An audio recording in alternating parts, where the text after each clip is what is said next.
जीत की क्या अहमियत है, जिसे देखो सिर्फ जीत के पीछे भाग रहा है। क्या जीतना बहुत जरूरी है? ये कहानी आपके मन में उपजे सवाल के जवाब में प्रस्तुत है। एक राजा को कोई संतान नहीं थी। उसे अक्सर भावी उत्तराधिकारी कौन बनेगा, यही चिंता सताती थी। उन्होंने अपनी चिंता का कारण कुलगुरु को बताया। कुलगुरु ने कहा कि राजन, एक राजा के लिए समस्त प्रजा ही संतान स्वरूप है। आप अपनी प्रजा के नवयुवकों के समक्ष एक प्रतियोगिता रखिए और जो श्रेष्ठ हो उसे ही भावी उत्तराधिकार बनाइए।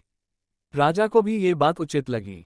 उसने राज्य में घोषणा करा दी कि जितने भी नौजवान हैं उन्हें समान रूप से उत्तराधिकारी बनने की प्रतियोगिता देने का मौका मिलेगा। नियत दिन और समय पर राज्य के सारे युवक प्रतियोगिता में हिस्सा लेने पहुंचे। 7 दिनों तक अलग अलग प्रतियोगिता चली, जिसमें अंत में 10 युवक चुने गए। इन 10 युवकों को अब अंतिम परीक्षा देनी थी, जिसके लिए उन्हें एक स्थान पर ले जाया गया और राजगुरु ने उन्हें एक निर्धारित जगह तक दौड़ लगाने को कहा और सूर्यास्त के पहले वापस आना था। साथ ही रास्ते में आने वाली प्रत्येक बाधा को भी पार करना था। 10 युवक ने दौड़ लगा दी। रास्ते में कई चुनौतियां आईं, जिसे पार करते हुए एक अंधेरी सुरंग से भी गुजरना था। किसी तरह सुरंग पार करते हुए 10 युवक अलग समय अंतराल पर वापस लौटे।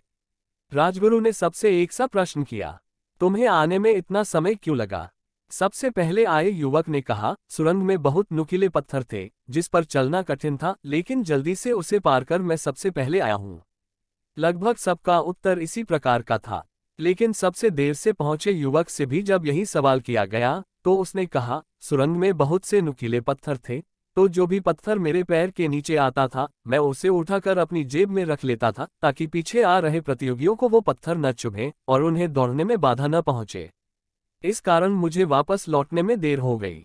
राजगुरु ने उस युवक से उन पत्थरों को जेब से निकालने को कहा और बताया, हे युवक, ये कोई साधारण पत्थर नहीं है, अपितु हीरे है, जो कि मैंने ही सुरंग में बिछवाए थे। सही मायने में तो तुमने ही ये प्रतियोगिता जीती है।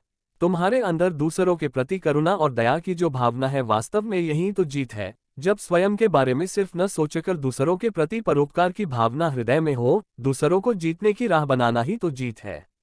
ये जीवन भी तो एक प्रतियोगिता ही है, जहां प्रत्येक प्राणी एक दूसरे से आगे निकलने के लिए दौड़ रहा है। लेकिन जो इंसान इस दौड़ में भी दूसरों के प्रति दया और करुणा की भावना रखता है, वही जीतता है।